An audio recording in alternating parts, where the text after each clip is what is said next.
ভারতের প্রধানমন্ত্রী নরেন্দ্র মোদীর স্বপ্ন এবার সফল হওয়ার পথে। মুম্বাই থেকে আহমেদাবাদের মধ্যে দেশের প্রথম বুলেট ট্রেন ছুটবে সমুদ্রের নিচ দিয়ে। তার জন্য 7 কিলোমিটার দীর্ঘ টানেল তৈরি হবে। ইতিমধ্যে মাটি পরীক্ষার জন্য খোঁড়াখুড়ির কাজ শুরু হয়ে গেছে।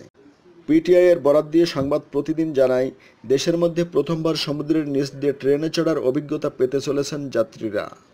দুটি মেট্রো সিটিকে জুড়বে এই বুলেট ট্রেন। থানের কাছে এই ট্রেনের সর্বোচ্চ গতিবেগ হবে প্রতি ঘন্টায় 350 কিলোমিটার।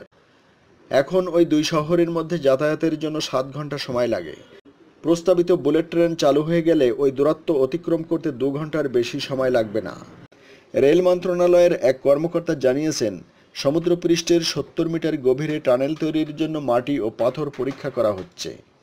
এর পাশাপাশি থানে থেকে ভিরারের মধ্যে আরও 21 কিলোমিটার দীর্ঘ টানেল তৈরি হচ্ছে। মোট 508 কিলোমিটার দীর্ঘ বুলেট ট্রেনের যাত্রাপথের জন্য মাটির উপরে নয়, বরং সমুদ্রের নিচের পথই পছন্দ রেল কর্মকর্তাদের। কারণ সেক্ষেত্রে জমি অধিগ্রহণের সমস্যা থাকবে না।